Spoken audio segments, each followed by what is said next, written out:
Oh, this brings me back to a question. Hey, Brooke. What? So as I was saying earlier, so black is like her color, but red is also really popular and very good because that's kind of like just the color for Davy in general. That's just the color for like the goddess energy in general. Red. So color wise, use red, use black, flowers, get her fucking flower garlands, uh a skull like a skull on there. Like if you get like even like a oh god. Mm-hmm.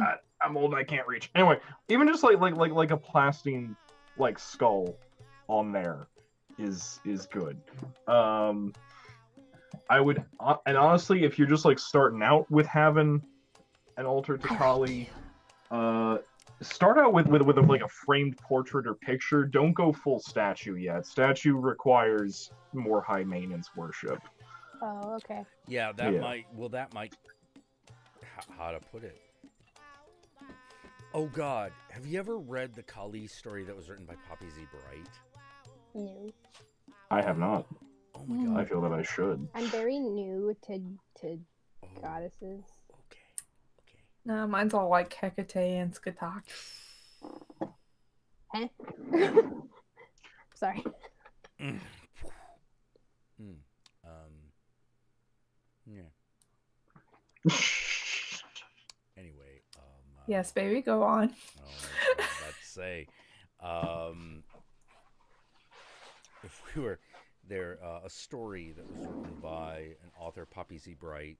She is like one of the '90s goth kid Wait, writers. it's called Lost Souls. She wrote a novel called Lost Souls. Yes. Okay. But the And it's about Kali. story that I am referencing, I am spacing on the title of. Wait, Calcutta, Lord of Nerves. Yes, that's it. Yes, That's got it. Because she wrote a story for a different anthology, which was an anthology that was like, hey, let's do a bunch of stories that are set around George Romero's Day of the Dead. Oh, with Kali. Yeah. And it's basically her story about the zombies starting to appear in Calcutta. Oh, Jesus. Yeah. And the first zombie that shows up is Kali. Wait, she's a zombie? Well, in this story. in the story, she is. Oh. Like, basically, the idea is that this one Kali statue is actually alive. It's actually a thing. Like it's made out like oh like it was like made out of like a dead person. Yeah. Ah, And it comes to, and it, at the end, it comes to life very, very briefly. And then the girl just runs because she's like, oh my God, it fucking came to life. What do I do? What do I do? What do I do? And then, of course, the zombie apocalypse happens. But it's really Poppy Z. Bright's fucking excuse to write a love letter to Kali.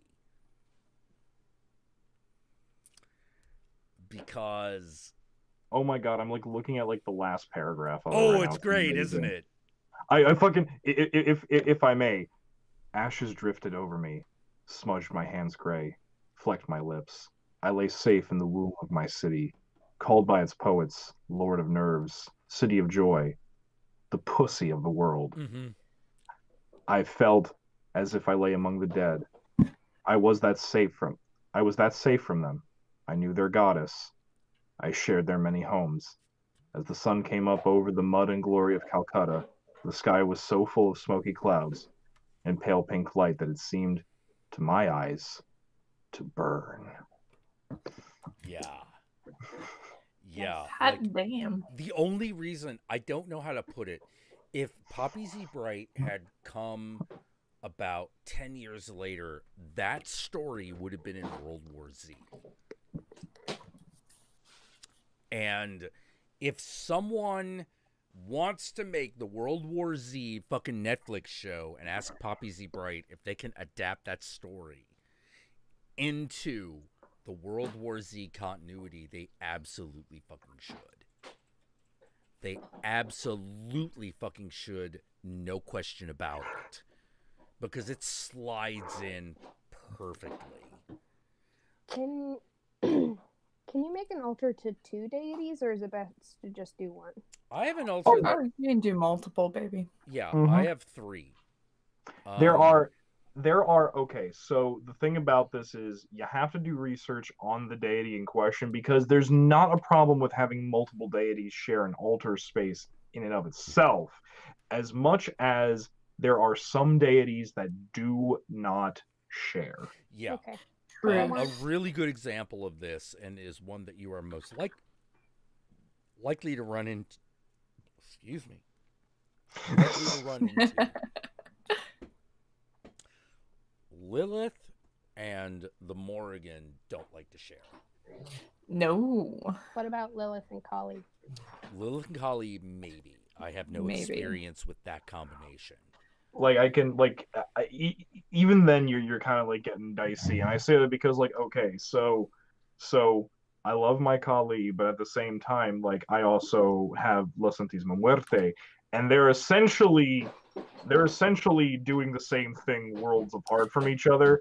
But what I can say is that La Santísima Muerte, that this large glass case that you can kind of see against the wall behind me, Mhm. that's all Santa Muerte's space. That is only her space. No one else comes in that space. She goes in no one else's space. Like she does not share. Like I've heard stories of people who tried even to put like ancestor pictures on Santa Muerte's specific space, and like in her they and what they told me is that like holding like the scythe in her like the statue hand, it just starts spinning around. Like she was just like, no. Oh, Chrome Bison brings this up, and I feel the need to say something about it. He says, apparently Jordan Peterson doesn't have a high opinion of Kali, all the while he also likes to prop up the Virgin Mary. Yeah, because those two figures are diametrically opposed. Yeah, because Jordan Peterson is the he He's is a the Virgin fucking Whore Christian hermetic fucking piece of fucking mama's boy fuck.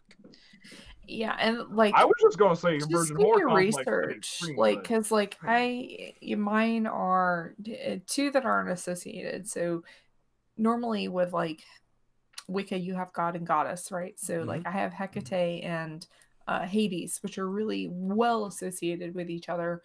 A lot of like interesting kinship So the in there. divine masculine in your world is Hades. Yeah.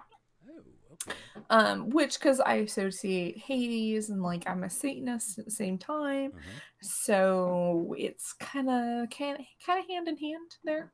Yeah, and there's a direct connection there. Exactly. So and Hecate and Hades kind of go back. They get along pretty well.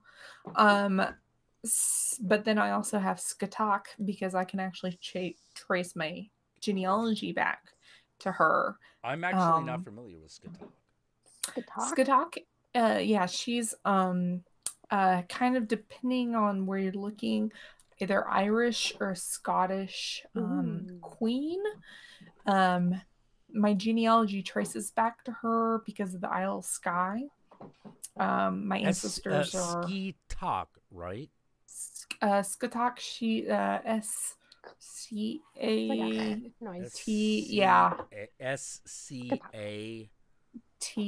Oh, you're gonna need me to do ACH. Yeah, thank you. Yeah, she's also featured in Fate's Day Night, which might be what pops up first. Yeah, wait, she's like a goddess of martial arts, isn't she? Like a warrior. She's a warrior queen. She taught Cuchulainn how to. I was about to bring that up. Is Yeah. she the one that Cuchulainn puts the knife between her tits, and so she's like, "All right, you're good enough. You're cool. Like I'll let you marry my daughter because you can fight." Yeah, that's her. I can actually trace my genealogy back to her, which is pretty sweet. Yeah, the closest I get to that is fucking the Mongols. Well, they fucked everybody, so I mean, really connected with everyone. Oh God! From what was it? I love the line from fucking Epic Rap Battles with From China to Korea, I ravaged the land. Now my DNA's and dudes from New York and Japan. It's truth. My most famous ancestor is George Armstrong Custer. Oh Ow. my god. Great uncle. General, hurts. were you talking Yeah. about the General Custer of legend? Yep. Oh, So- I oh, look like him. oh! I felt my great grandmother scream at me. Oh, Yeah. I So felt yeah, it. you just need to My make sure dad that like your looks whatever exactly you pick like as your him. god and your goddess play well together. Right. I I was first looking at Eldritch gods, Mhm. but there aren't really any about like sexuality, at least that I could find. well, so I was what do you like, mean oh, by It's the Eldritch? like the elder god? Depends. Like she's talking Well, like Elder and Eldritch Lovecraftian. Oh, is you straight up different, talking about yeah. Lovecraft? Oh yeah. The closest Yeah. god that you come to for sexuality, and that is Shub-Niggurath. Yeah, I know Yellow Saurus. It kind of depends on who you listen to. Yeah, and the problem with something like Shub-Niggurath is that shit's racist, yo. Yeah. Mhm. Because she is the black goat of 1,000 young. Because like, oh my god, black women keep having children. Like, here's the thing: I love Lovecraft's fiction, and I But love he's super racist. so He racist. was racist for the time, and the thing, if there's one thing I love more than his writing, at almost, well, not more than, but almost as much as his writing, is acknowledging how racist that guy was. I'm a sick, twisted individual, so for me, the idea that Western fantasy is inspired by largely super racist dudes. Hey, I'm not saying I hate Western fantasy, but I am saying don't forget that. Yeah. Don't forget I that shit. There's some I guess I racism was- going on there. I was mostly looking at those because, like, I always found a lot of like inspiration and, I guess, like a lot of, you know how I draw myself. I draw myself as this weird eldritch abomination with like black ooze coming out of my eyes and everything. You draw yourself at. No, you don't. Yeah, I do. No, you don't. You Look at draw my yourself Twitter as a banner. girl that has black stuff oozing out of her. That's different. Yeah, but I also draw myself with tentacles coming out of my back. There's So you always got the Only in tentacles every in the infamous- back of my fantasy I head. have. What was that, Kyra? It's not only in every fantasy I have. All right, Kyra. I have to ask. Hmm. This has always been like people are like, "Hey, pick an end of the world scenario," and I'm like, Yeah. "Oh, Uratsuki Doji," and they're like, "Why Uratsuki Doji?" And I'm like, "Oh, because then I might have two prehensile dicks." Oh my god. You know, I just people are like, "Why only two?" And I'm like, "Well, I'll take more," but I was afraid of seeming like a weirdo. I told you, like, my big fantasy is that I come back as a tentacle monster. nice. It's Oh. reincarnated as a tentacle monster. Look, dude, Bible. No, okay, look. Okay, first off, two things. One, I have to reiterate, I think you remember, but yes, fucking Cool Devices, Curious Fruits. That's the first porn I ever I owned. love that one. Yes. It's so Hardcore. sweet. Like, we porn mates for that because that was my favorite. Like, that was the only reason I wanted to get my nipples pierced. Yeah, it's So sweet. No, I know what you're talking With the about. snake. I know. my Like heart. it's all about like Oh, young girl goes to bar and is like, I don't know what I'm all about, and I'm a little afraid of this bar. Sees Bondage Boy, and is like, Bondage Boy and want sexy that. girl with her translucent. It was so scandalous. I want that. Oh my I want god, I to have be to follow that. them. And all her friends are Yes. like, oh my god, how weird. Oh my god, we could never do that. And she's like, Yes, wrong. I would never So want wrong. to do that. And then she fucking stalks the guy down. Yes, I know. And then they wind up in the same thing, and she's like a little sex slave thing. But then the mistress sees her like eyeing the guy, and she's like, "Go." She looks at him, And and she's she's like, like, "Go okay, to her." you really And then like they this. Yeah. oh, they have sex, and it's so cute. No, it's great. I that's my favorite story out of the whole goddamn thing. It was all downhill from there. I disagree because of two. One is the bunny and the kitty having sex with each other in a Okay, cage. fair enough. That's a pretty That good one's one. super cute. But that's not so much a narrative, so much as a pure fetish on screen. Yes. But then I also have daddy issues, so the whole like daddy thing where she like Fair enough. has the yellow star one, and then they like have sex, but then like she's like comatose, and then anyway, anybody who doesn't know what I'm talking about is probably like, what the fuck are you talking Cool about? Devices. Cool Y'all Devices, should guys. check it out. Check it out. Truly, It's how has good this porn. epic tale of love not been adapted for the silver screen of mainstream audiences? A travesty among I know. art, Well, I say. No, I'm sorry. Hentai is the only art film. This is the Oh my only art hentai. form that could fucking have brought that to the screen. I'm sorry. Yeah. I'm sorry. That and oh my god, I love Bible Black. Those are my two faves. Bible Black is great. Oh, I- it's the shit. I like Bible Black, but there's something about the overblown fucking nonsense of Legend of the Overfiend that I love until Yeah. I don't watch hentai for the story, so But do you watch them? I skip to the sex scenes, Good enough. and then I Because just I'm do gonna my tell thing, you right and then I now. get- and I'm done. I just need to fucking warn you. Here's the thing about Urotsuki Doji, Legend of the Oh, Overfiend. I know it's Urotsuki Doji. All right, how many of them have you watched? Have you watched to the point where the cyborg shows up? That sounds like a no. Isn't there just the movie? Oh. Giovanni, anything dub. I don't do sub. Or pardon me. Oh. Let me rephrase. Sub. I don't do dubs. It's because hentai dubs are like the worst thing ever. Kyra, Yes. Sub This is true. everything. you're a woman Although- of discriminating taste. Damn straight. Thank you. Although I do wish that sometimes the girls can go a little overboard. Just a little. Huh? I I think she's saying that like voice actress wise, like sometimes it's a Oh, you mean that- little. Yoshi! Ah! I can't even do it. I yeah, can't even do it. it just gets a little too screamy to me. Like they don't sound like they're having a good time a lot of the time, and I'm just like, Like, okay. All right. Fair enough. there are ones that do. Female Like Bible Black. Bible but- Black does it well. The first Particle Devices does.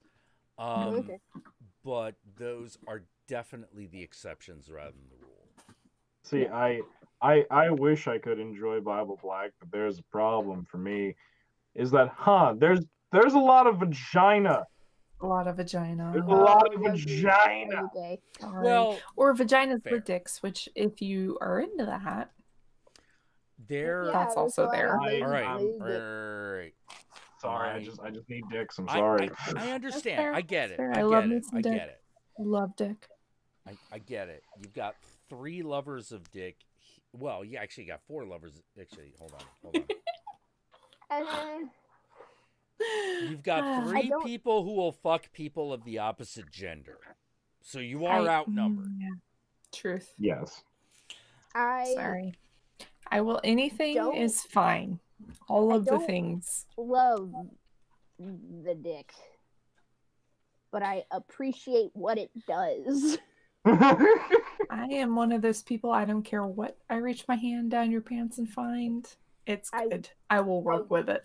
I wish good. it was pixelated in real life, but still did Damn. nothing. No. I don't like how it no. looks. It's No, gross. you No, want that. You it's want beautiful. It's beautiful. I'm Gross. Brooke. I'm so sorry about that. Like, no, I'm sorry. I'm talking like for me, it's like 1080p high def, you know, Yes. like bam. Yeah, I always look for the pixelated stuff. All of it. No, uncensored, hardcore. Like That's there, gross. there. All of it. Although I will admit this, if I could unerringly slide in to a vagina every time, you better believe that's a superpower I want. Now, I will say, with that said, that is kind of a superpower. Because guys don't realize that there is a level of separation between sexual arousal and physical arousal that a man just doesn't have. What? I'm sorry, I just thought of the comic panel where it's like the dick pops up and he's like, "What is it, boy? Did you see something?" Yeah, no, absolutely. It's sort of like no, like I don't need to tell the cock. I don't need to tell the cock that we're looking at G. He knows what he's doing. Yeah, I don't need to tell the cock that we're looking at G cups. He just it's just like boing. And I'm like, yep. Okay, thanks for the heads up. And I appreciate that. I appreciate the heads up. I don't know if this stripper I'm trying to give $20 to fucking appreciates it. Yes, she does. Okay, good. That's good to know. That's good to know. Oh, by the way, because this is a big thing with me. What I like to call strip club etiquette. Yes. This is a big thing with me. And it's why I refuse to go to strip clubs with fucking frat boys or fucking high school football players. Excuse me, sir. You should refuse to go anywhere with those two groups of people. But I'm talking especially. Okay. If it goes absolutely for everything else, it goes double absolutely for the strip club. Because there is a certain level of, you do realize that you do realize by the very nature of the fact that you're handing over some cash to a girl means you're not entitled, right? That they do not get. They do not get that. Boy. What? Good boy. Yeah. Like, they do not get that, and it is fucking irritating. Like, I don't even like to be the guy in the strip club when those dudes show up. Honey, don't worry about it. Like, seriously, I've never been anybody in a strip stripper club. who's been working for more than like a week knows how to handle them. Like, Good. you just, it's not. Oh man, well, one of my problems is I'm sitting there and it's just like, I don't know how to say it. It's like you're sitting there and you're like, all right, I have an idea of the rules. I could be wrong, but I'm willing to learn. Yeah. And then you're watching someone who not only fucking walks over that line, but literally throws up on it. And you're just seeing like... Don't worry. Honey, don't touch unless you're told you're able to touch. Because trust me, they'll tell you. Oh, yeah. If you're paying enough, you can touch. They'll let you know. Yes, but that's the thing. Let her guide you. Mm-hmm. Yeah. That's pretty much it. And if you do something wrong, they'll let you know. Mm-hmm. And if you do something really wrong, they'll kick your ass out. Don't worry about it. You're just done. Done. You can come back another night, but you done for the night. And if your ego can be like, I learned my lesson, and the fucking bouncer looks at you and is like, you sure about that? Yep. If your ego can take that, you'd be like, I got it. Yeah. If your ego can take that, they know you're cool. If your ego can't take that, then they know that you're not cool. And the situation... Your ass you're going to be kicked out. Yeah, you're done. You're fucking done. Yeah, one of my friends is she's been working as a stripper for quite a while. And So I've got like I've always been fascinated with it because it's an interesting lifestyle choice for her. Mhm. That and she's also like the queen of the vampire court in Austin. So Oh, so a bit of an attention whore, I take it. just look Daily up sometime if you want to see. I'm gonna look that up now. What do I look up? Look it up now. Daley Daley space South. It's her last name now. South. I went to her wedding. It was amazing. All right, Daily they South. actually had. I found an Instagram. I'm seeing a chick. Yeah, that'll be her. Oh. I wish I looked like some of the boys she's like climbing on in these pictures, but that would be Logan, her husband. I mean, this beautiful, ethnically sexy white man. Oh no, this is a brown skinned dude. Oh, I don't know. Brown skinned dude might be her tattoo artist. Okay, her Instagram is Daily Catherine. Yeah, that's her. That's her middle name.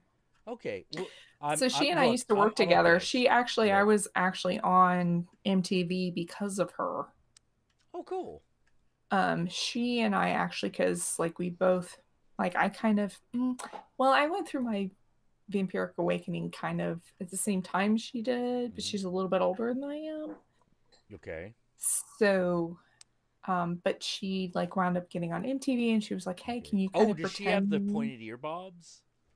Yeah, she got her ears cut until she had the elf ears. Yeah, that's her. Cool. Yeah, she's Jesus so. Christ. But she was like, "Can you kind of pretend that you did it through while we were doing the MTV thing?" And I was like, "Yeah, sure, whatever for reality TV." But her and her husband and her girlfriend are all super sweet. Television. Yeah, it's such bullshit. Yeah, so yeah. I can't lie. I love people to know the truth, which is like, oh yeah, everything's bullshit, kids. Everything's bullshit. Yeah. You can fucking make up your own history. It's all cool. Yeah, MTV was there and they were shooting for True Life, and they were like, yeah, they were talking to me and they were like, yeah, can you do that again? Can you say this? Can you do that? And I'm like, yeah, sure. This is clearly not reality TV. And this is like before I started doing like actually energy feedings. So before I started doing energy feedings, I had been really massively overweight. So like after I started doing energy feedings, I lost about 100 pounds. So it was kind of, oh yeah, totally. Like I'm so much more full and satiated since doing energy and blood feeding. So we have this kind of like interesting, like if I'm going to put this into purely rational psychological terms. Please try to rationalize it. Yeah. The platonic ideal of devouring is much more satisfying than actually eating. Oh yeah. Yeah. I mean, in the same way, like, would you rather miss a meal or miss sex? Ooh. Good point. Hello. Yeah. I would. It's Peach Fuzz. Sorry. It's another thing my friend made. Nice. Aww. Good job.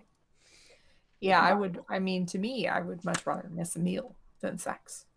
But that's just me personally. So, I've never had sex, so I would rather not miss a meal. I have gotten to the look. I'm getting off. Look, you know what me and Charlemagne have in common? The Middle Ages. So I've gotten to the point where I've gotten a little tired. I don't like it. I don't like it, and I'm taking steps to try to not fall into it. Fair enough. But they've got pills for that now, baby. Oh no. Well, here's the thing. I'm just fucking with you. I'm sorry. No. I actually don't mind talking about this a little bit, which is that's only half the problem. Yeah. I can make up half the problem. Easy. You know, look. You know what the great thing about a fetish is? It always works. Truth. It works like a charm. Every time. But Look at you with your wordplay. Look at you. I know, right?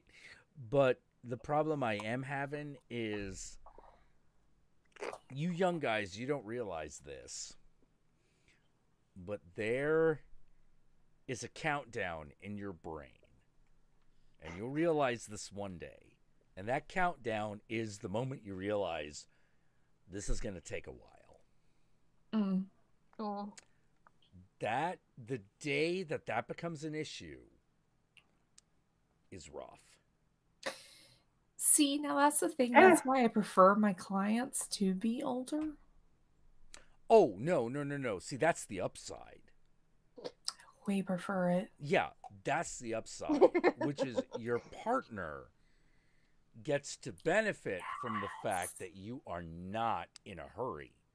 Mm.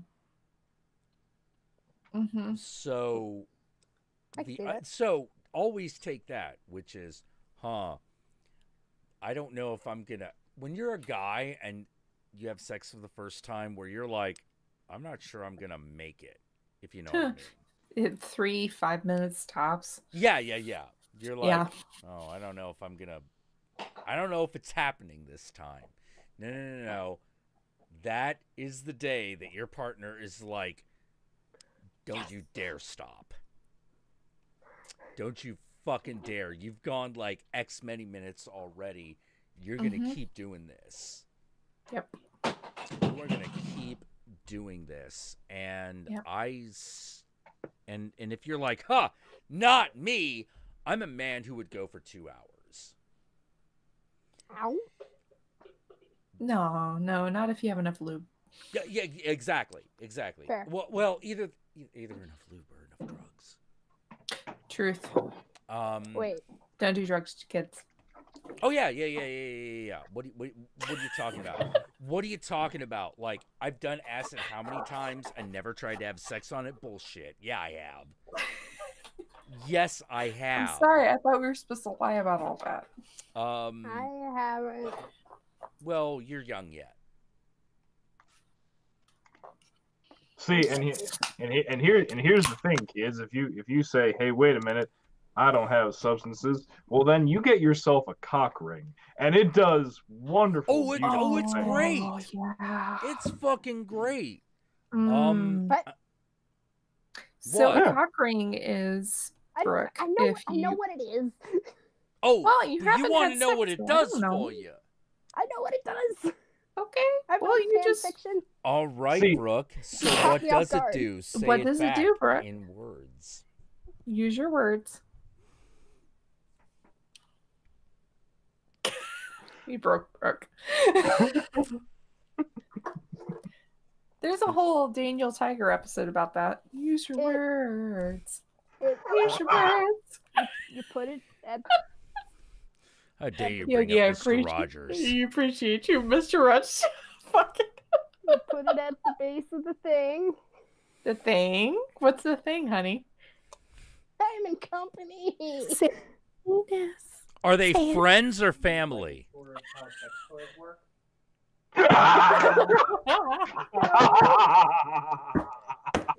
Because if they're friends, look. God damn it, Charlie. This is what I'm saying. Charlie, say penis. There are friends, and there are friends that when you squirt across the room, they're like, No. all They right, measure. I'll get the And then Windex. they Yeah. cheer you. They measure, and then they help you get the Talking about cock Windex. rings, okay? Wait, what's okay? Cock rings are okay. Cock rings are okay. Can't hear you. They're not using them right. If they're Yeah. just okay. I gotta say, you're not. I See, know firstly, I know that you. That's put like them, saying prostate simulation is just okay. you put them at the base of the Not the- just the okay. penis, Amazing. and then they prevent you from finishing. Yes, So blood flow, right? and no, they prevent you from finishing too soon. Mm. That's the best way to put it. Now, a vibrating cock ring. Vibrating cock ring. yes, That gentlemen. okay? All right, I'll give it to you. But Gentlemen. I'm surrounded by not virgins.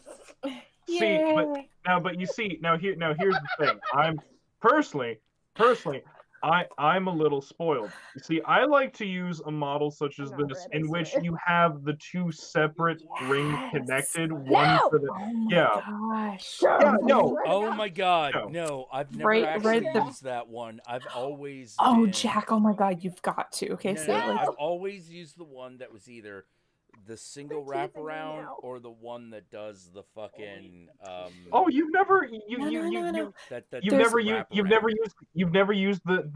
used the one for dick, one for balls combo. You've never. No, Oh, it's I great. never have. I never done It that does- one.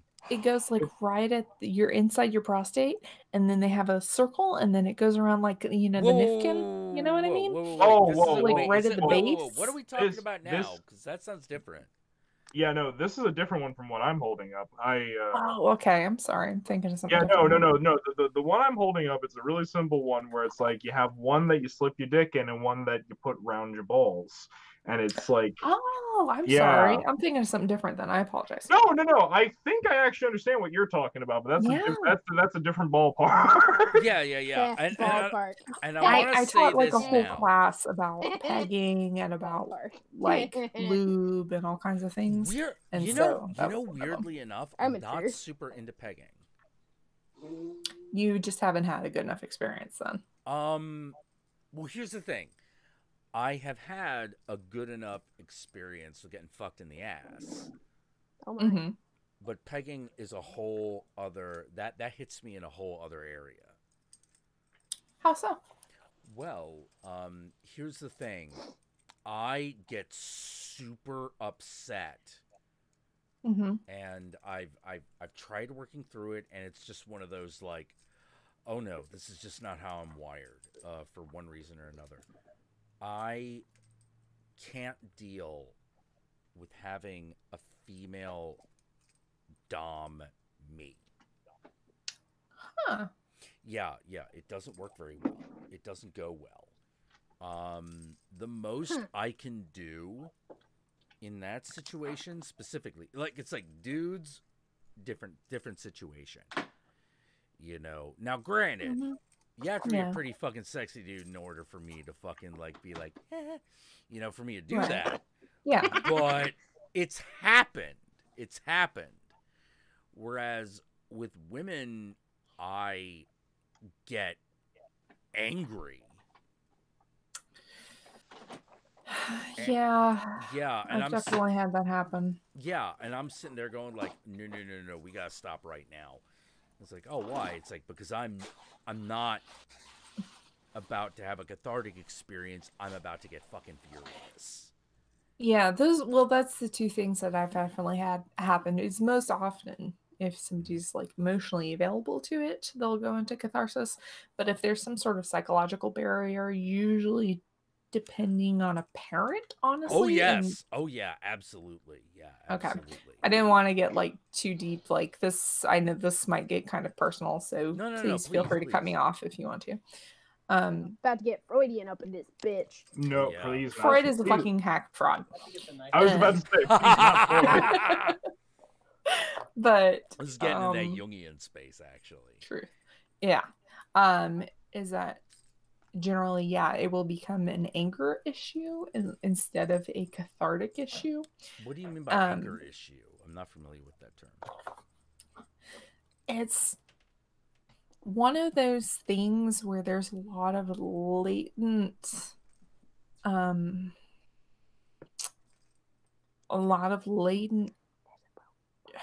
animosity towards generally a parent figure that yeah. will cause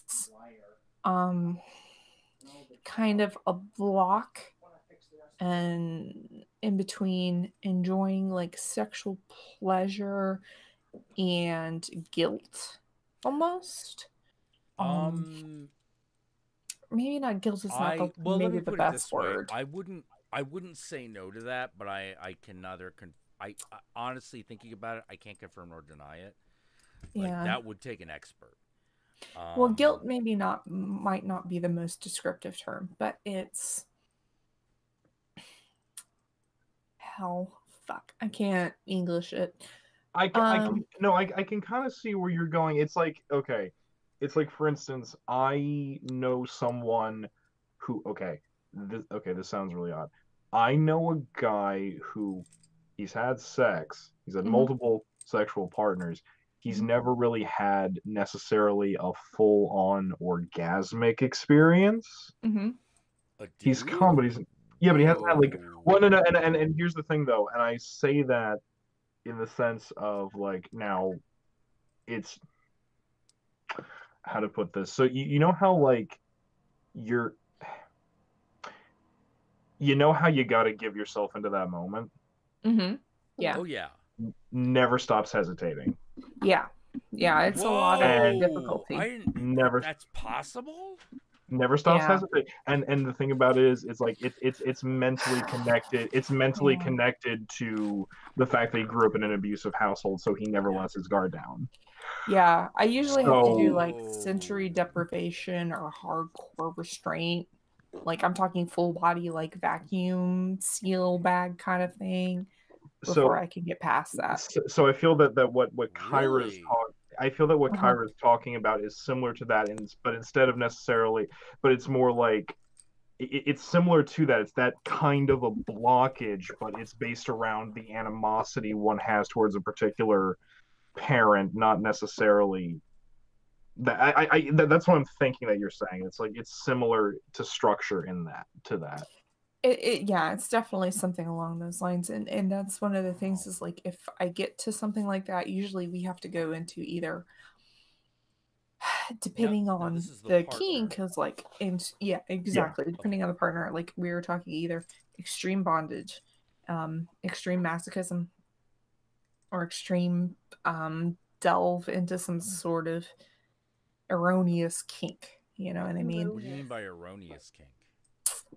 Something like, oh, I have a real fetish for like mommy porn.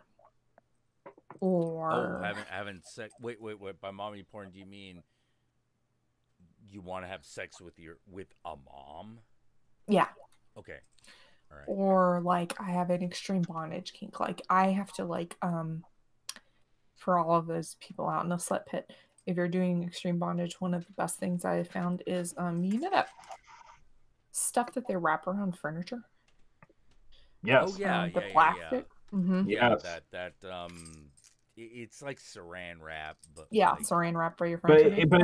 it's made with like a heavier silicone type of. Yes, Yeah, extremely yeah. restrictive, like Yeah. incredibly restrictive, or yeah, I think like I it's know one where of you're those going things where with you have to this, do yeah. like a real deep delve. Mhm. You know what I mean? And like Yeah, I've hit like people who have repressed memories, or like you have to really wind up in some deep psychological fucked shit, like, you know what I Yeah. mean, before you deal with that kind of thing. And like, and that's one of the things that I wound up dealing with because I like have hardcore daddy issues. And now I've turned it into a daddy kink for sure. I've turned my mother issues into a goddess kink. There you go. So you have to own it. Would I'm into masks. Mm-hmm. Like these Yeah. kind of masks. Yeah. Not just animals, but like, you know. No, I get what Jason, you're saying. Freddy Krueger, Herpy Derpy. Not Freddy Krueger. Pyramid head kind of shit. Yeah. Would that count? How's this one? Yeah. I like this one. Yeah, that's a whole nother thing, and that usually generally has to do with masking depression or anxiety, is most of the clients that I've had. Depression or anxiety. Mm-hmm. What about at least the ones what the about clients I've sexual had? trauma itself? I have some really cool ideas for That turns into a lot of mostly. Well, it depends. Molestation. It'll be cool. That's my thing. That kind of goes either one or two ways. So sometimes I'll have people wind up turning that into a consensual non-consent. Ooh, I've been kind of into that. Yeah, where they wind up, and it's so funny because like people want to feel guilty about it, but it's just your brain's way of trying to own it. Mm. Oh, Um, interesting. where it's like I've had this negative sexual experience where somebody has forced their sexuality upon me, and you wind up kind of just being like, I'm going to take back that power to where I have my own sexual fantasy, or somebody forces their sexuality upon me, but I kind of want it, and I make it into like a sexual kind of experience for me. You know what I mean? Which I think is beautiful that your brain winds up kind of owning that. Yeah. That you can turn. It's one of the things that's really, really, really, truly bizarre about the idea space, which is you can. Oh God, this sounds so horrible on its face. Go for it. But you can get to a point where you're like, no, I'm deciding to enjoy this because I refuse to be traumatized by it. Yeah. Well, the how to put it, man, the human spirit, it's a hard thing to kill. Even with a chainsaw. Thank you. Yeah. But that's yeah, absolutely. And First chainsaw was actually a masturbation device. But like, it's really fucking, it's really hard to fucking deal with that in polite company, because everyone is going to tell you that's absolutely wrong, which just adds to the guilt complex. It doesn't actually help you. It doesn't actually liberate you. Whereas, sorry. No, please go on. Oh, I was just gonna say that I wouldn't know until I actually, do it for the first time. So even after the first time, honey, you're still not gonna know. It I takes. just mean, like, You I won't don't know if know this stuff for will work. years. Like if I'm actually into this, or if it's just like a weird head thing for me. Weird head things can mean that's something that you actually are into.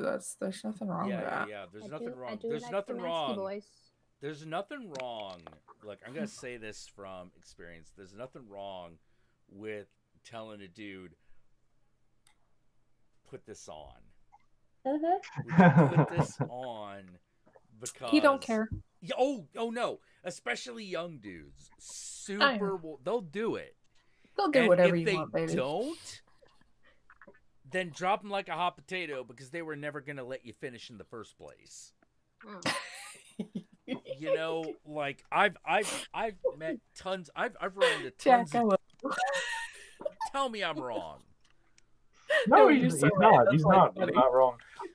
How to put this? I feel so vanilla in my BDSM right now. I feel so. Well, no. Why? You have fucking told me some of the shit you're into, and I'm like, damn, dude. Well, but here's the thing about it. Okay. But none of my shit. How to put it? I grew up relatively a healthy, happy, well-adjusted life. Nothing like that. How to put it? My kink. What happened to me? How to put it? I am such a stereotypical BDSM.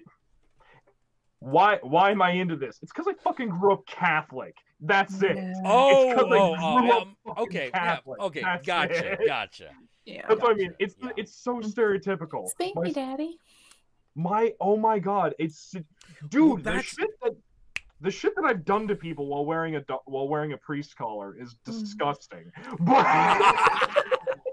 Well, like that. The funny thing is that Kyra, what you brought up, that's actually one of the reasons I have a really hard time with a woman dominating me, because I also was in Catholic school, and due to everything that has gone on, there is this feeling that I have that if a woman is in charge, something is fundamentally wrong. Yeah. It's I can't imagine being a man and having to fight against that innate thing, especially my ex-husband. I used to be married. My ex-husband went to an all-boys Catholic school. And so we actually wound up having to work through quite a few of those things because he grew up in this, you know, very Catholic society, and we wound up having sex in one of the in-school confessionals, but that helps. But it's one of those things where, yeah, it's innate, where you're taught, like, okay, I'm being dominated by a woman, I'm being inserted by a woman, there's something fundamentally wrong, and either you get excited or angry. Yeah. And those are the two options. And it's totally understandable if one of those options is that you get angry. Yeah. I get angry, and it becomes a very weird moment because I get angry, and then the last thing I want to do is lash out. Yeah. It's the last thing I want to do. I don't want to lash out, but I'm being hit in this place where it feels like, look, it's you or her, man, and I have to remind the rest of myself. Yeah. The conscious mind takes over and is like, no, that's actually not what this is, because you have specifically arranged it so it isn't. So you know it's not. But you're still having that emotion. So what you really want to do, so what you're really doing is your two options, my two options are not, sorry, this is getting a little, this is getting super personal for me, but well, like, why not, right? Yeah. It's all right. We're all friends here, baby. Yeah. It's not, for me, it's not pleasure or anger. Mm-hmm. It's anger or self-hatred. Yeah. And that's why I frequently wind up, for those types of clients, I wind up reverting into, and this may sound strange, but more of an authoritative mommy figure. I quite wind up with that a lot with my clients who have these kind of self-hatred, guilt issues, is because you wind up with mom saying, it's okay, I understand. Yeah.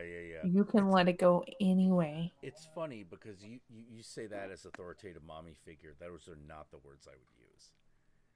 Because, like, the authoritative nature of a woman, to me, is very different than her forgiveness. That, I guess it depends a lot on your vision of, like, mommy. To me, because I had a very positive mother figure. Oh, I had a very negative. So to me, it was, and I had a very negative father figure, which I had to work through. But because I had that positive mother figure, it was acceptance and love, and that's what I default to. Oh, it's yeah. And so I'll have a lot of clients who, instead of Miss Kyra or Miss V, it's mommy. And so it's like, mommy says it's okay. Mommy says it's safe. You know what I mean? Yeah. And that hits them so much harder than anything else. Oh, yeah, it's super hard because, like, here's the worst part of it for me. I don't know what that feels like. So the minute it happens, I get fucking weird. Yeah. You know? It's okay, baby. And it's rough because it's, know it's a way you don't want to be. Yep. But the instincts have taken over. You know, when you need that level of acceptance, the deep space has taken over. Yeah. And that is rough. That's super rough. You know. That's why I have clients. That's why I get paid. Yeah. It's like, it's one of those things where it's one of the reasons why all right, this is gonna sound crazy to some people, but I hope that the right people would agree with me, and I hope that enough people will hear this. This right here is why every fucking masculine-leaning human in the fucking world should absolutely be against patriarchy, because that is exactly the type of knowledge the patriarchy doesn't allow for. And it's the reason I get so angry at it, and I am so frustrated, and I hate it so much. You know, despite the fact that I may not be cool with matriarchal rule either. Yeah. But I don't live in a matriarchal society. I live in a patriarchal one. And so guess which one I'm going to be a little more pissed off at. You know, despite my upbringing. Yeah. You know, the world of, like, how to put it. It benefits a patriarchal society to keep you wound up. And one of the things that will help you unwind, it especially helps you if you wind up males. Especially because when you wind up males, it's very easy to point them at someone and tell them to kill somebody. It's super easy. It's super fucking easy. Yeah. That's why they like it so much. But if you have a woman there who can work through that problem, then you can't keep these young males wound up. Because look, we don't have another word for it, so I will just use the word that we have. That's the function of the whore. Yeah. The function of the whore is to unwind someone. Yeah. Yeah, that's why sex work is so important. It is. It's super important. Yeah. You know, you're going to tell me that one of the most fucking important biological urges that has the very creation of life itself is not going to be the most important urge that we have? Bullshit. People are just so fucking against it. And, you know, after dealing with these two fucking laws that have gone through and have, like, fucking increased sex trafficking 170%. Oh, you talking about Pasta? Yes. Yeah, no, that whole thing fucking started. Like, I mean, just completely villainized trying to have safe sex work. Yeah. And it's disgusting. Just because people think that sex work itself is distasteful. Not like even just in concept, because online sex work is the ultimate in, well, then don't look at it. Because you so have that option. It's so there. You absolutely do not have to see it if you do not want to. But so I have a confession to make. Please. One of my clients works in government for North Carolina. Where this is going, yeah. And he has been, no, that's too revealing. He has, all right, allow me to say it. He has had something to do with the criminalization of, shall we say, sex work. Yes, and he has multiple ties with alt-right. Oh, I believe it. Yeah, absolutely. Hey, a fascist state can't exist without wound up males that can't get laid. That's how fascism happens. And it's so difficult to deal with because he is my best paying client. He is my most consistent client. Oh, jeez. And what's funny is when I was working in the veterinary industry, his wife was one of our clients in the veterinary industry. She used to come in all the time with her dog. So I wound up meeting her. Which was super awkward, even though she had absolutely no idea who I was. Super, like, Lilith/Inanna position. You are Lilith. You are Ishtar. You know, oh, jeez. And the worst part was she was a complete cunt the entire time. And it was like, no wonder No wonder your husband needs actually some sexual relief somewhere else. You were clearly not the one giving it to him. Yeah. Because she's just there. She's just there for that status and that paycheck. Oh, except it ain't a paycheck. I'm sorry. No. It's an allowance. Oh, It's an allowance. Yeah. For the fact that she popped out some kids, which I feel bad because her daughter is actually a total sweetheart. Oh yeah, the children up until they reach a certain age are never really the problem. Yeah, no. Well, not until they like 8 or 10 years old. Then... No, she was actually older. She was like probably in her. I don't want to give too much away, but she's an adult. Oh, okay, but then she's a good person, as opposed to a child.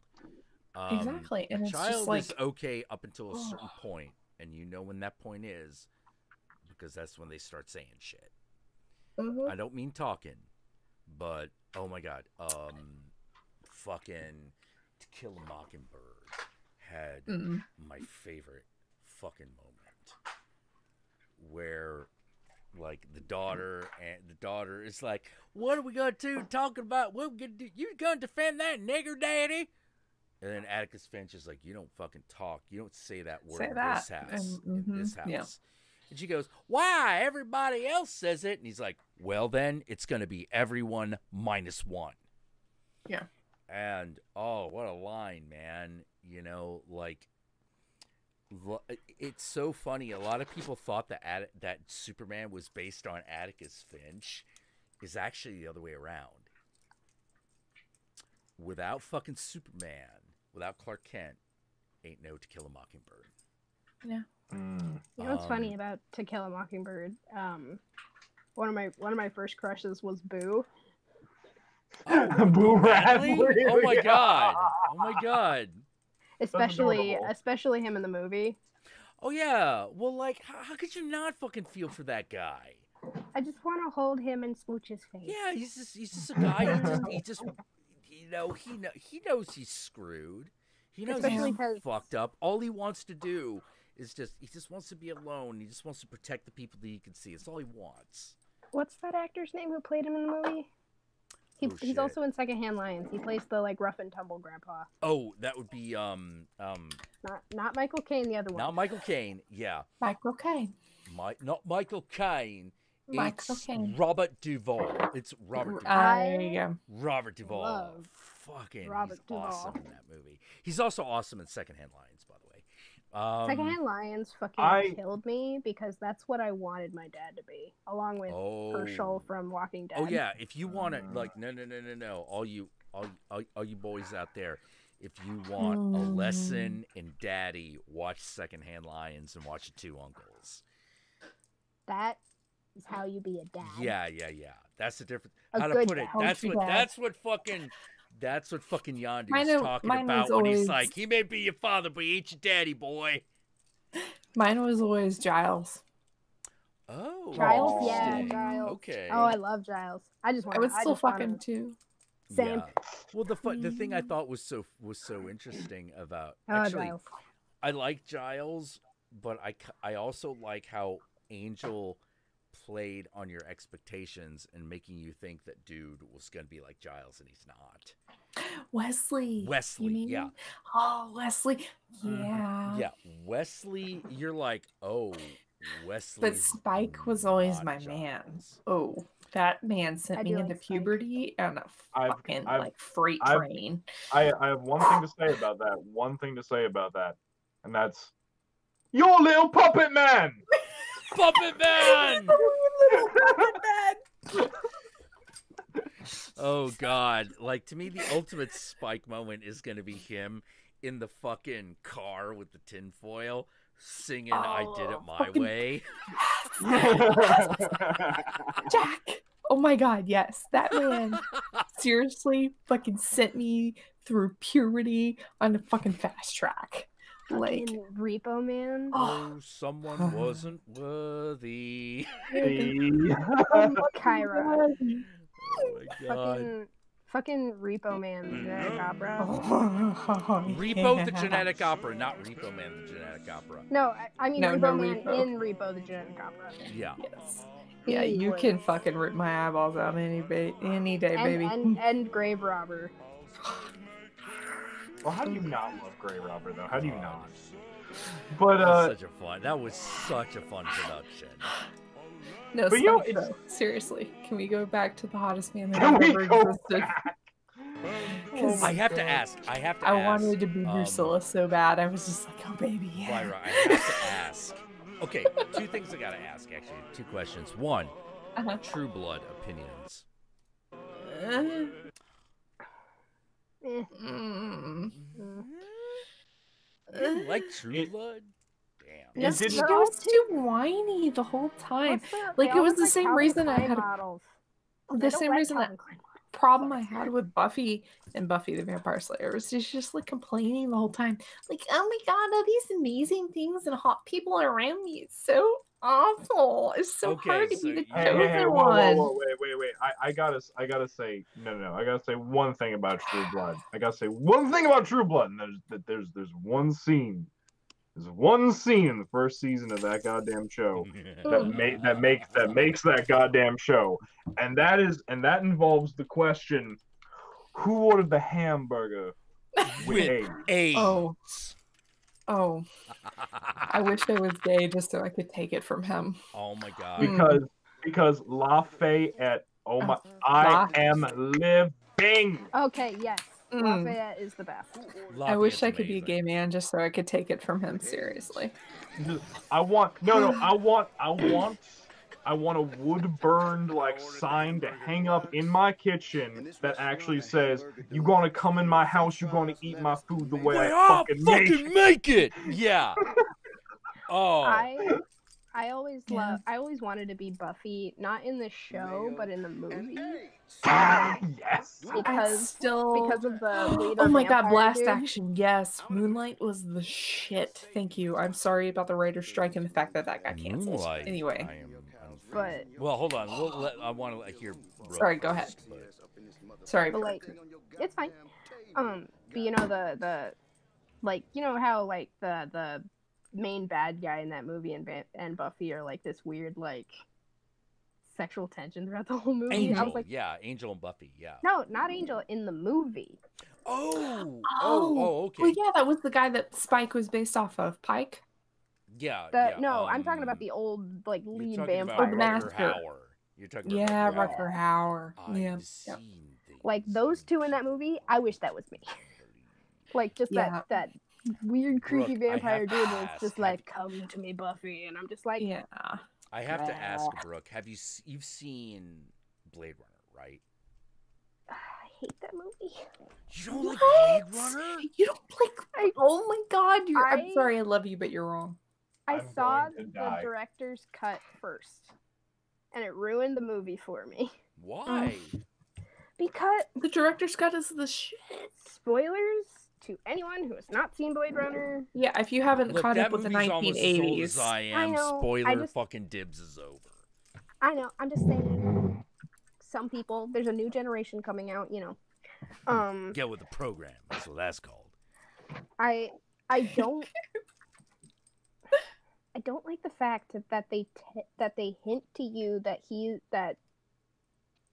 the main character, keep forgetting his name, Deckard. Deckard.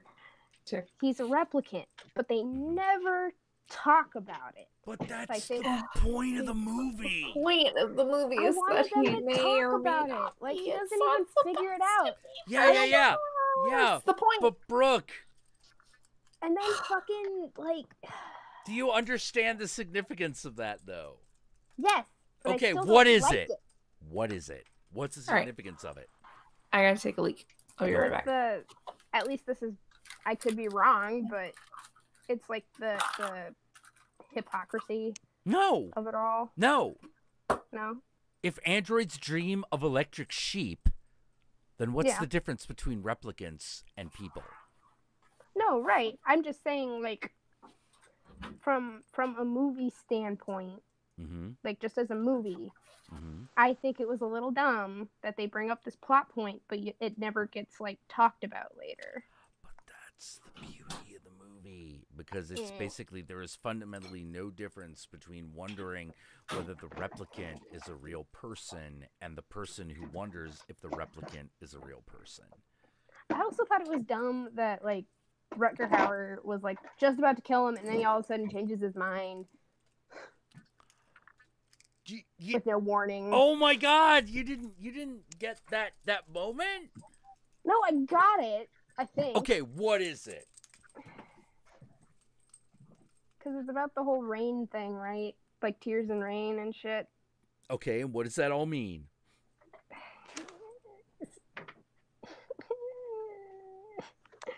I just didn't like it. He's dying.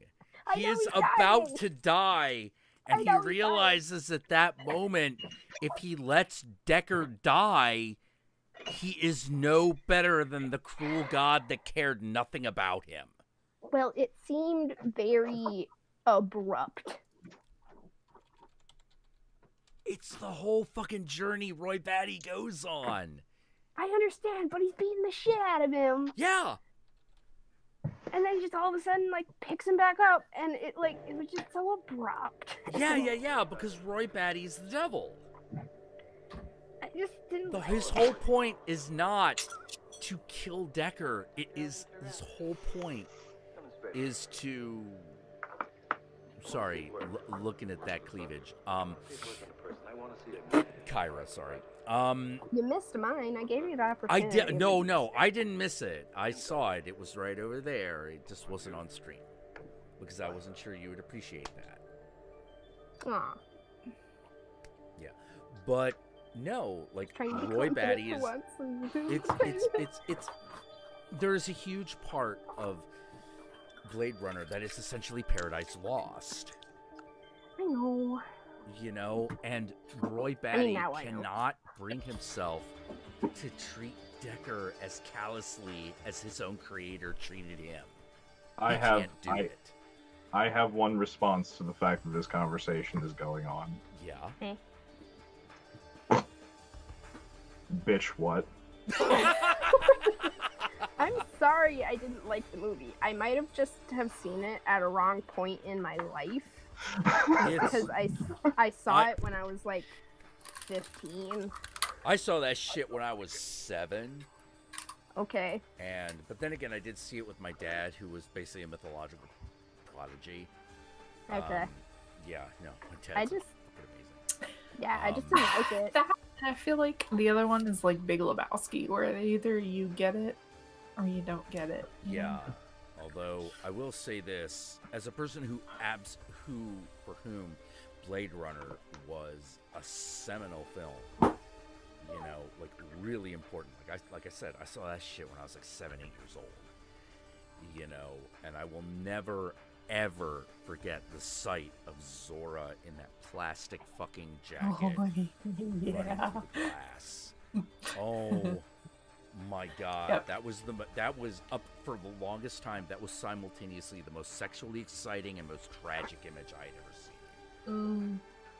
Oh, Though- man. It's amazing how frequently the two go hand in hand. Don't get me wrong, though. I know it is an important movie to cinematic history and to art history. Beyond. I understand that. I just personally did not like it. Just like how I understand Ghostbusters is an important movie. Here's the Don't thing. don't I don't didn't you don't Whoa. don't like it. don't don't Whoa. Don't like don't. Ghostbusters? I don't like Ghostbusters. Get the fuck out. What? No, Oh. I just didn't like Ghostbusters. We must mourn for this You're just child. wrong. You're Yeah. just wrong. Slimer scares me, and he makes me want to vomit. That's the point. Blech. Yeah.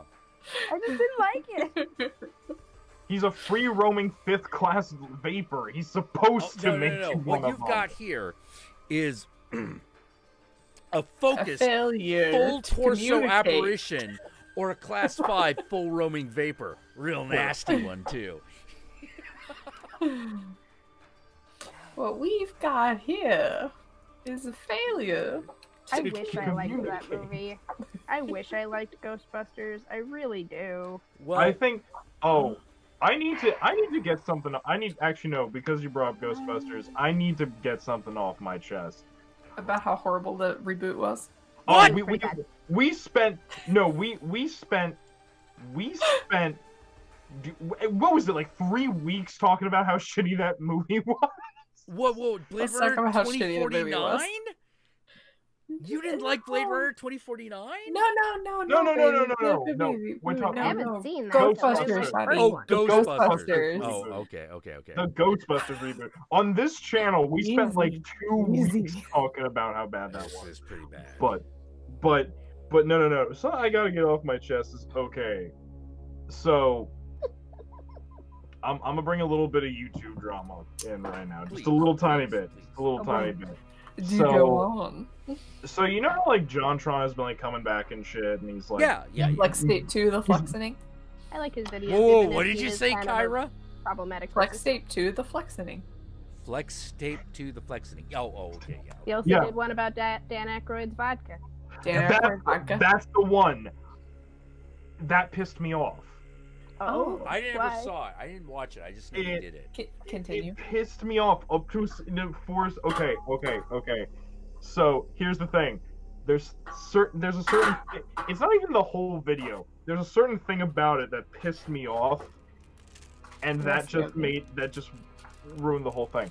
Okay, I was with him when he was making fun of how crazy demanding Dan Aykroyd was for the shape of the bottle.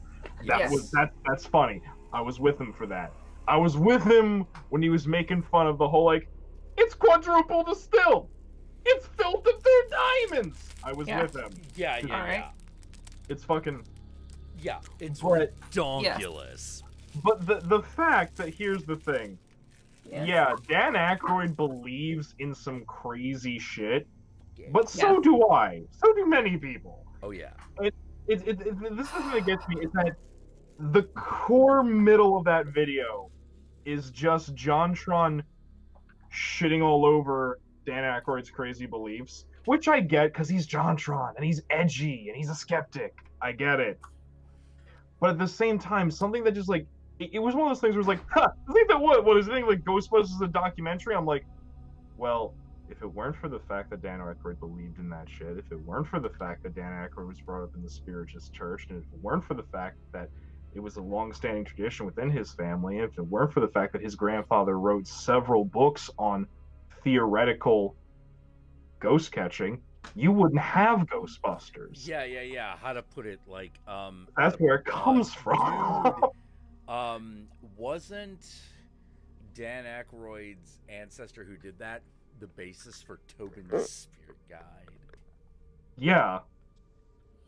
Yeah, like when he talks about classes 1 through 7 of entities, those are things that are actually Yeah. That's actually they're part of that, actual things. Yeah. Oh man, that reminds me of the freaking ghosts I made up when I was a kid. I had this comic I wrote when I was a kid called Unholy Life. It was about a 1920s exorcist lady named Celia, and she had a demon living in her house. Interesting. Oh my god, the fact that you picked that name is interesting for a million reasons. Celia, yeah. And I had made up a bunch of different types of races of ghosts. Races, like, types. One were goops, which were child ghosts, because they were supposed to be, like, snotty or whatever. They were just these, like, big blobs. And then I made mutes, which were people who had been possessed by ghosts, and the soul of the person and the ghost fought so hard that it pretty much drives the person crazy and they bite their tongues out. Ooh. And then I had specters, which were like, they all looked like pretty much weird Jonan Vasquez Grim Reapers. someone And- mentioned Joan Vasquez, I knew. Yes, and it someone- made me just I cream a knew little someone's bit. Yes. vagina was going to moisten.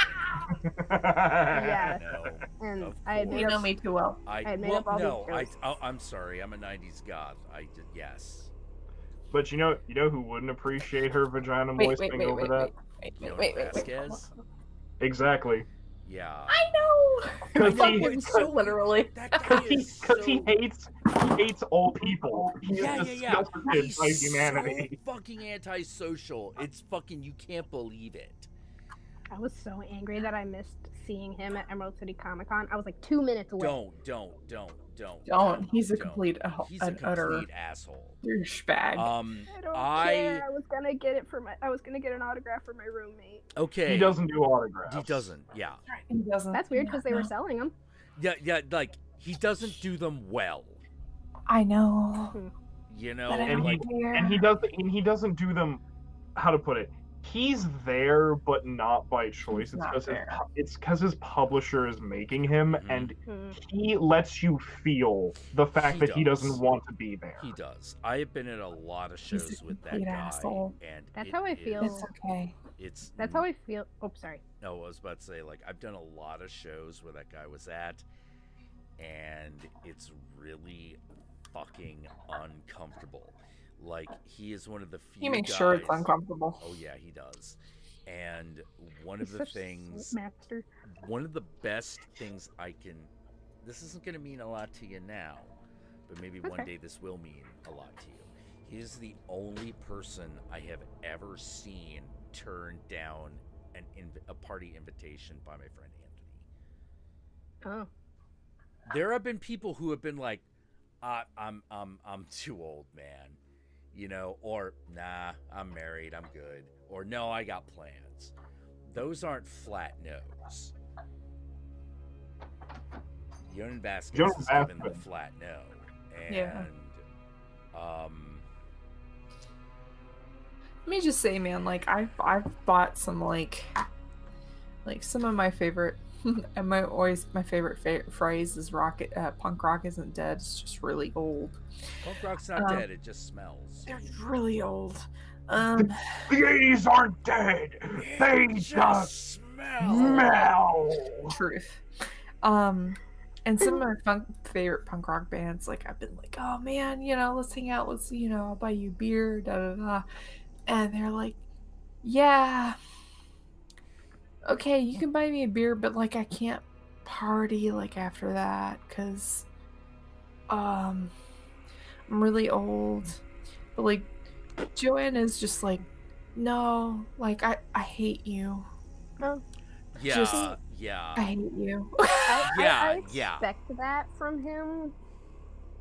The person who I did meet, I did not expect this from, was the voice of Gurr. I Yeah. met him. He's an asshole. Yeah. Yeah. He's such an asshole. I met him at Emerald City Comic Con twice.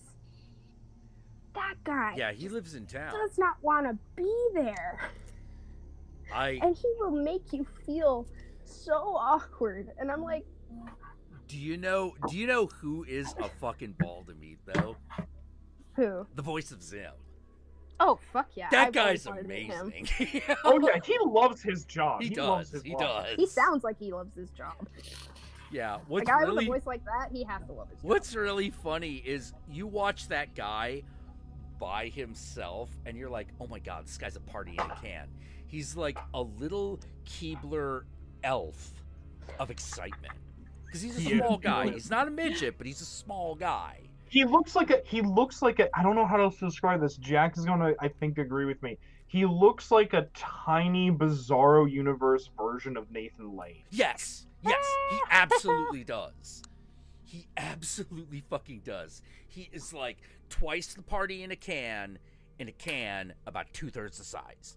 It's kind of amazing, And the funny thing is when you get him around the other dudes, he doesn't. It's really interesting because he doesn't know what to do. Because he is used to being around fucking, how shall I say it? He's used to being around LA actors.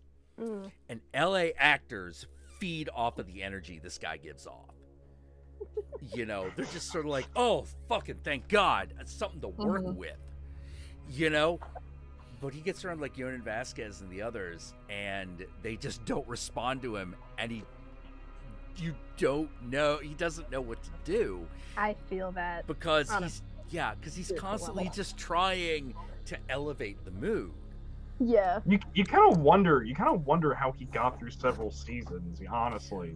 It's weird because, like, you know, the most common thing that I have seen him do in like a lineup or like a fucking what do you call it when you're at a convention? There are a bunch of dudes from one show. A panel. A panel. The most common thing I've seen him do with those guys is, do you know that moment where Zim goes, "Hey, hey, hey, hey, hey"? Like, no, they made that joke because that is the thing that he does when he can't get anyone's attention. That's great. Yeah. Like, someone asks something of someone, and all of a sudden, like, dead silence falls over the panel, and he's sitting there going, "Ooh. Hey, hey, hey, hey, Yonan. I bet Yonan's just like, Yonan. Yeah, no. And like, he's just sitting there going like, "What, Andy? Chicken butt," you know, like, you know, just anything to elevate the mood. Yeah. Fucking anything that he can do. And the weird thing is, if you don't have that context, he seems... Now, here's the thing. The guy is a little socially awkward, but only if you don't lean into him. Meaning, the reason he is doing weird shit is because he's trying to get you to open up and say something. Yeah. Because if he doesn't do that, he feels like he's not doing his job as a actor, as a person. He's fucking hysterical. Oh no, he is. He's amazing. Like, I look at that guy and I'm like, I just want to be in a bar with that guy. Yes. Period.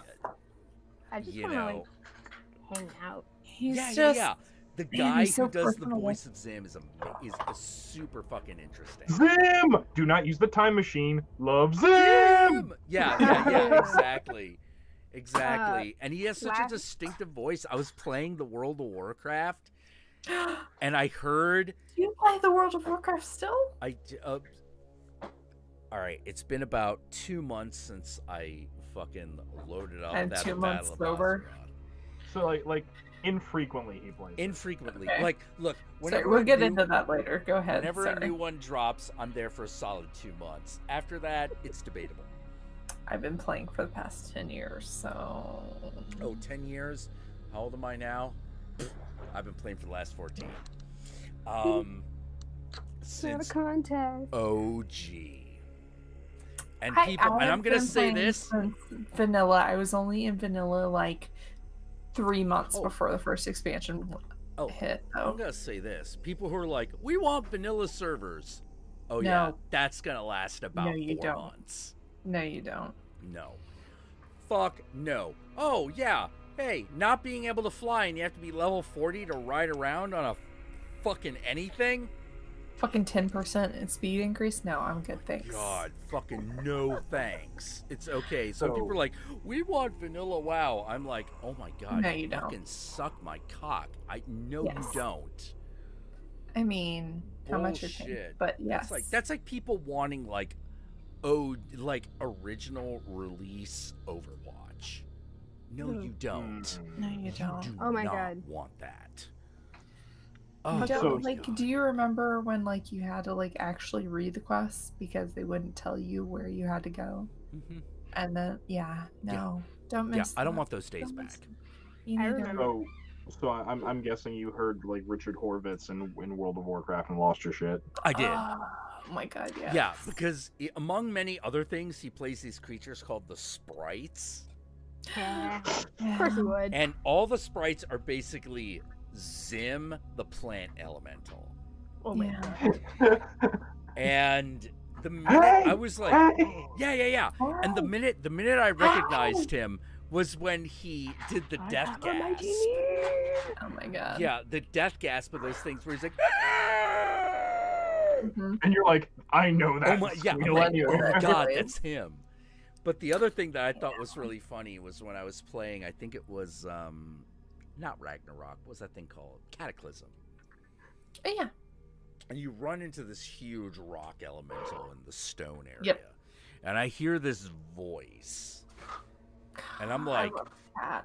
That was a good expansion. it was a good, yeah. You know, hey, werewolves with top hats. I'm just saying. I'm just saying. Right? And they would transform. That was some sexy shit. I know. I wish the female werewolves looked as cool as the male ones did. True. They never do.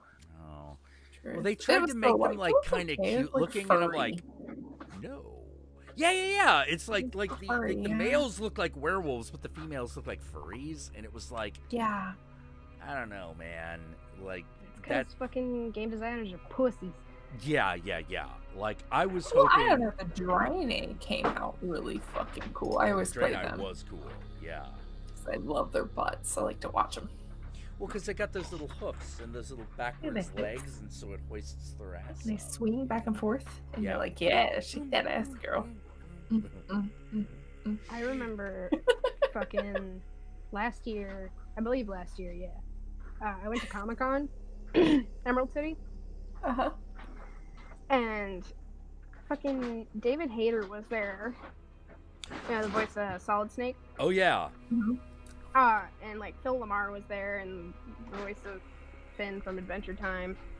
So a bunch of cool voice actors were there, and I just got done meeting David Hayter because he was super cool. And then I was going to the elevator, and all of a sudden I feel this hand on my shoulder, and I'm like, "What?" And he's like, and David Hayter's there, and I was like, he's like, "Hey," and then like Phil Lamar shows up, and then Finn shows Phil up. Lamar. And I was just like, I am surrounded by voice actors.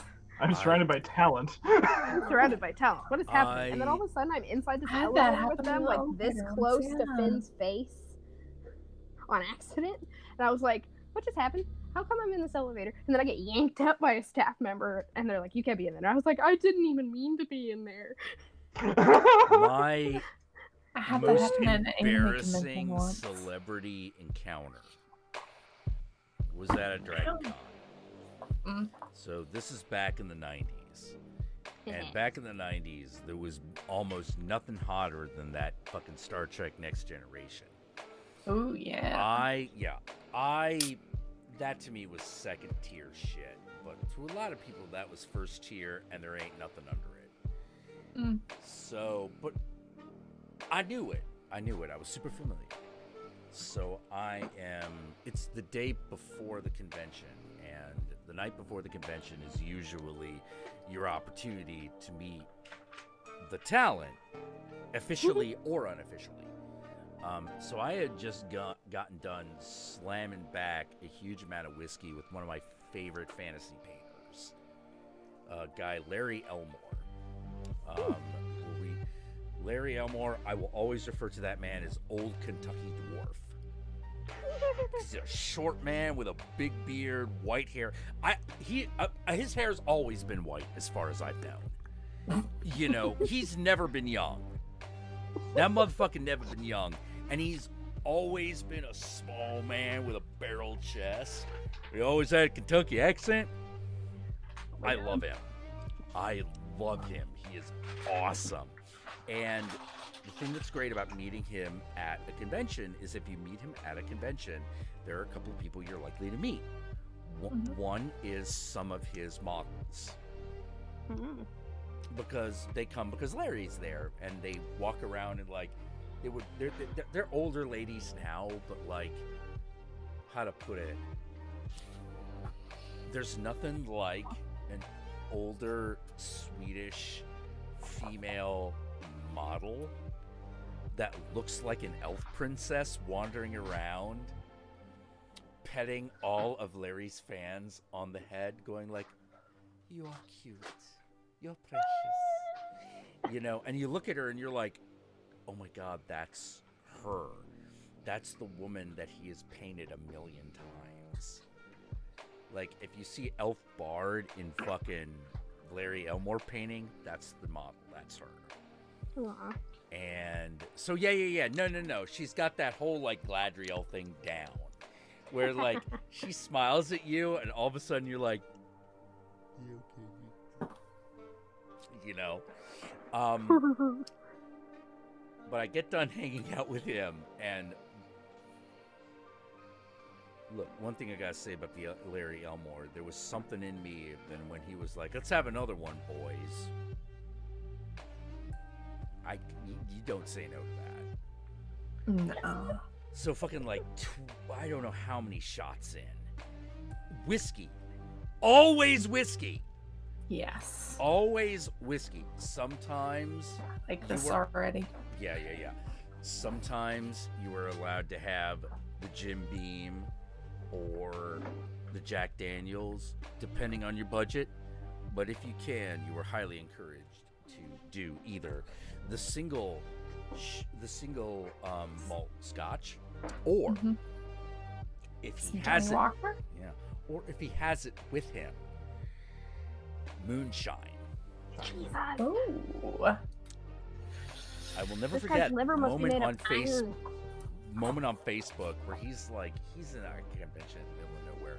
He's like, this is some early days of Facebook shit, where he's like, boys, I need to know, I just bought a bottle of moonshine from a local. Should I drink all of it? Because I gotta be up at like 9 a.m. And we're all like fucking, Larry's fans are all like bikers, leather guys, fucking like assorted miscreants. So of course we're all, and other artists, which puts you in the miscreant category. That sounds like all my dad's old friends. Yeah. And so we're like, do it, Larry. Drink it. He's like, all right, boys, but I'm 60 years old, so I can't drink like I used to could. And we're like, no, do it, Larry, do it. And then he died. For Larry Elmore. Yeah, for Larry Elmore, you gotta fucking do this shit. And we told him to, and the next morning he's like, I woke up, boys, I drank 2 jugs. Jesus. And we were like, all of a sudden I'm like, Larry, was that real moonshine that you drank? And he's like, yeah, I'm in South Carolina. Yeah. And that's the one thing you can get here. I know. Oh my god. And I'm like, Jesus Christ. You know, the next guy comes in, he's like, Jesus Christ, Larry, if we known it was real moonshine, we wouldn't have told you to drink one of those bottles. And he's like, well, I just want to let you know, I can still see. I'm okay. I was about to say, how are you not blind? Yeah. No, that's where we were. Let me put up the picture of fucking Larry Elmore, a.k.a. Old Kentucky Dwarf, right now. I love this man.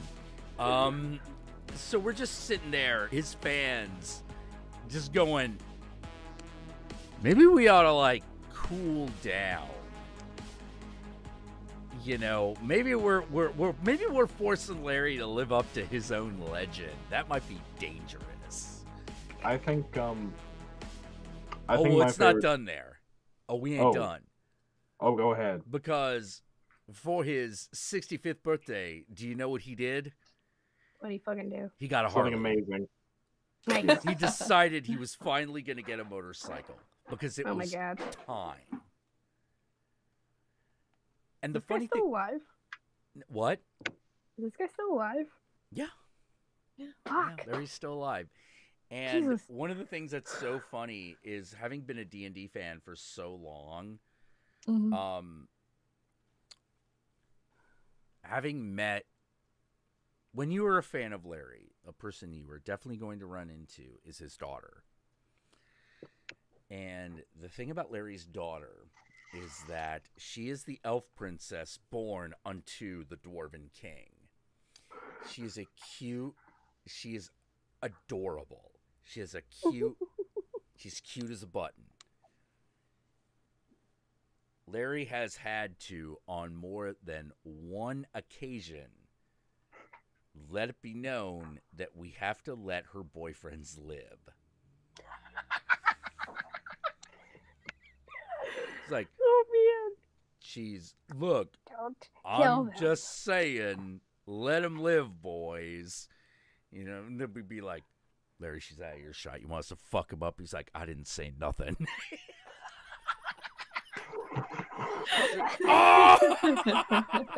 So if you dated Larry Elmore's fucking daughter and you wondered why a fucking group of fucking Mongolian fucking biker motherfuckers were giving you shit all night, that's why.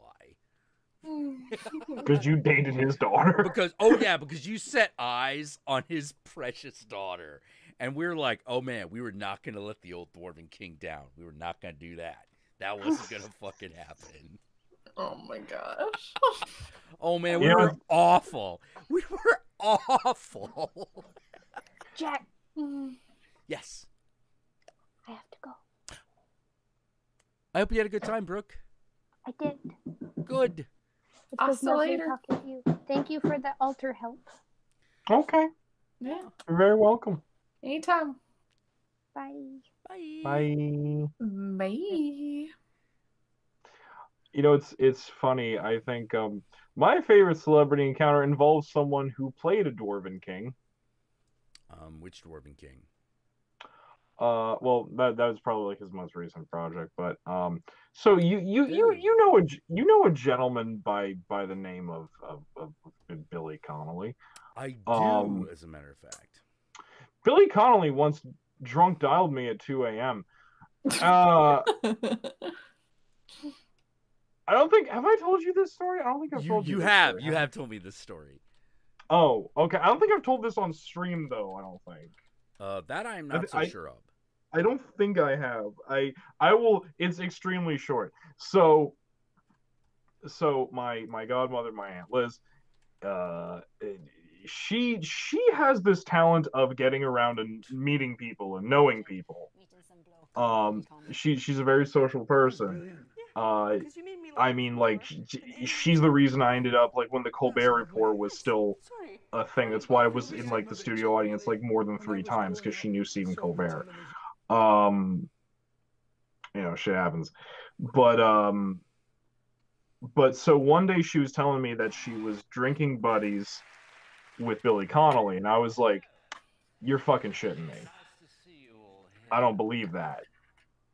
I don't fucking believe it. She's like, no, really, because, like, you know, because I go to Scotland, and plus he also has a home in LA, and I travel a lot, so, you know, like, I just, like, she's like, no, I totally just, like, meet people like that in bars, and I'm like, I don't fucking, you're lying. There's no fucking way you're drinking buddies with Billy Connolly. The man's like an international superstar. And she's like, all right. And then one day, 2 a.m., my phone rings. I look at it, and it's an international code number, and I'm like, what the fuck? I'm just like, wait, what the? I'm like, Glasgow? What the fuck? And I'm just like, hello? And all I hear on the other end is, hello?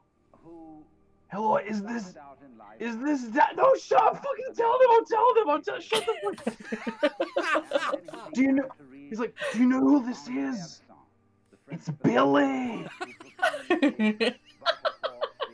It's Billy Connolly. Hey, guess what? I'm at the pub with your godmother. Guess what? With your auntie. We're shit-faced. These people were really talking about God. And I'm just sitting there and I'm like, what?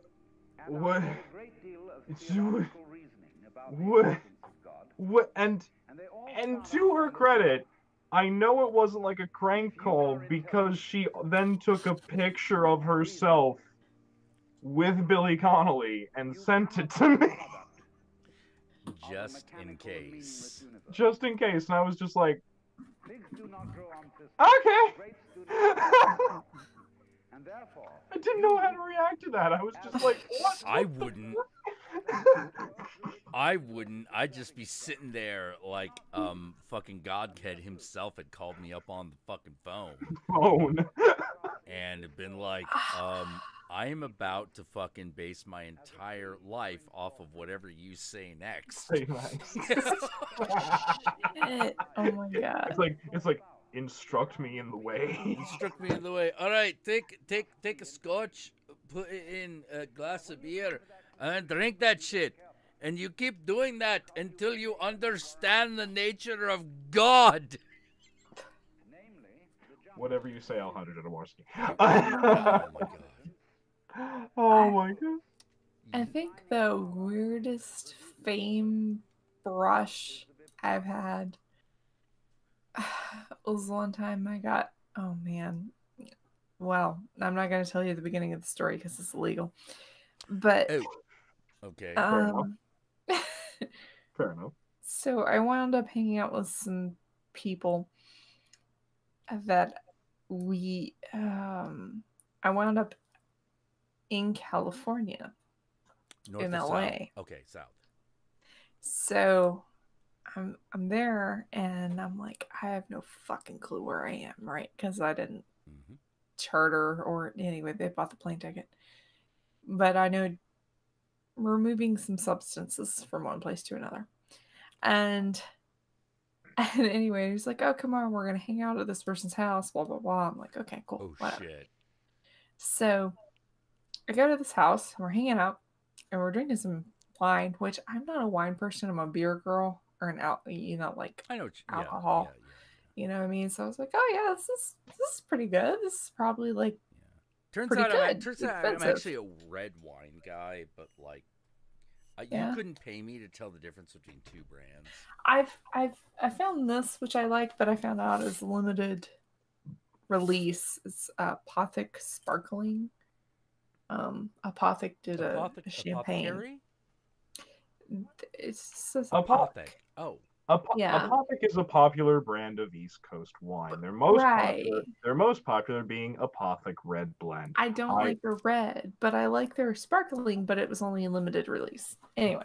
Oh. See, I know this because I sell a lot of it. I was drinking until I was done with it. Handsome Devil, Mischievous Malbec. Oh, Malbec? Malbec. Yeah, sorry. That's all right. Argentinian. Yeah, I'm a beer girl. That's all I got. So, but anyway, so we wound up drinking. I'm like, oh, this is okay, blah blah blah. And they're like, yeah, well, if Madonna likes it, blah blah blah. And I'm like, I'm sorry, what? Oh shit.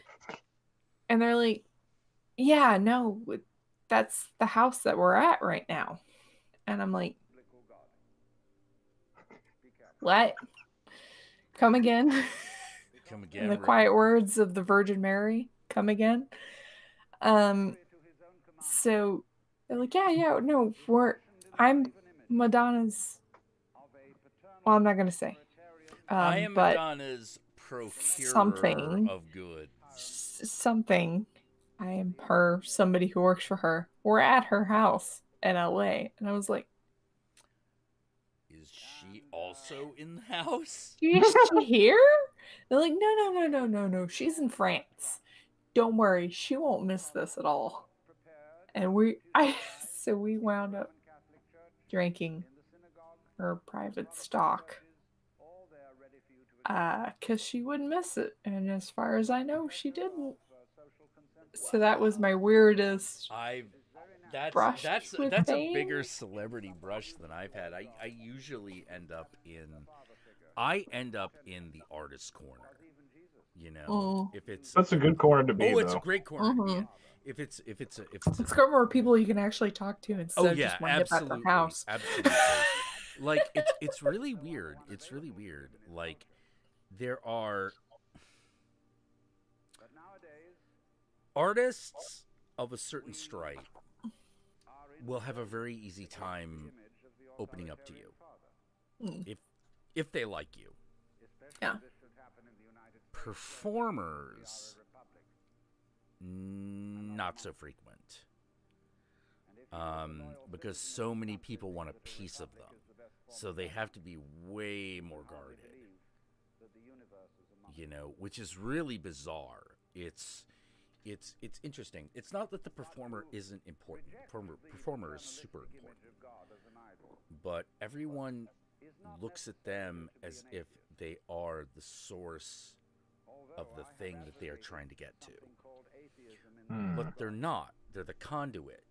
The source is the dude in the back who is like doing lines.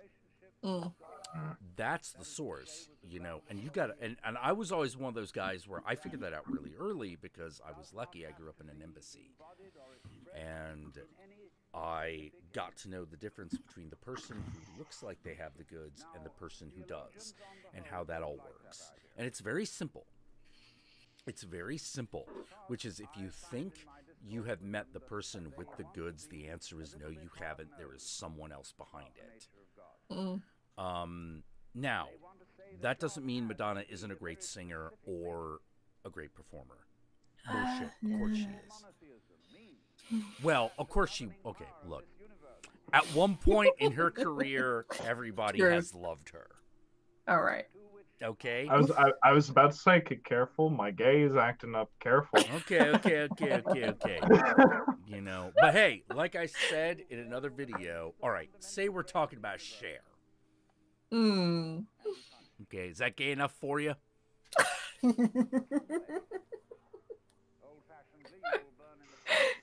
My favorite chair is in Moonstruck, so yes. Yog. Proceed. Proceed. All right. Then. I'll allow it. Yeah.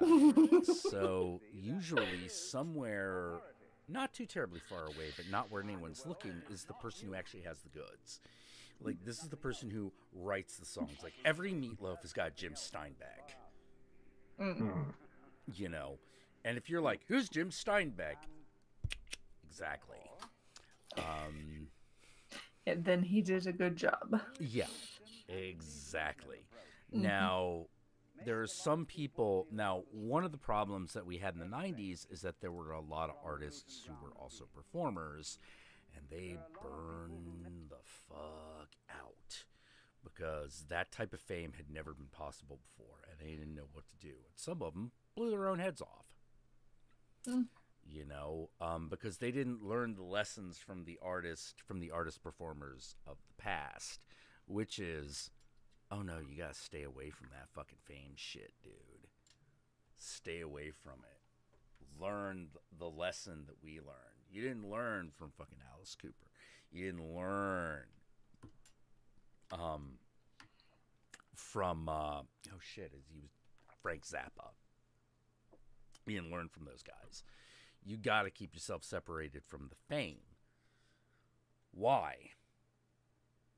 Because if you're famous, you're what everyone else wants you to be. But you have to be yourself. Otherwise, you ain't nothing anyone wants. Because that's the one thing everyone in the audience wants you for. You are yourself. You get to be yourself in this fucked up world. That's what they want you for. So if you're whatever they want, then you ain't yourself. It starts to slip. You know? I know, Kyra. What do you say to that? You sound like you have things to say about that. No, I was giggling at Zirin's. Chuck Norris asked me if he knew me from somewhere. It was weird. It was weird. Oh my god, Chuck Norris asked me if he knew me from somewhere. It was weird. I imagine it would be. That would be weird. Don't know you from somewhere.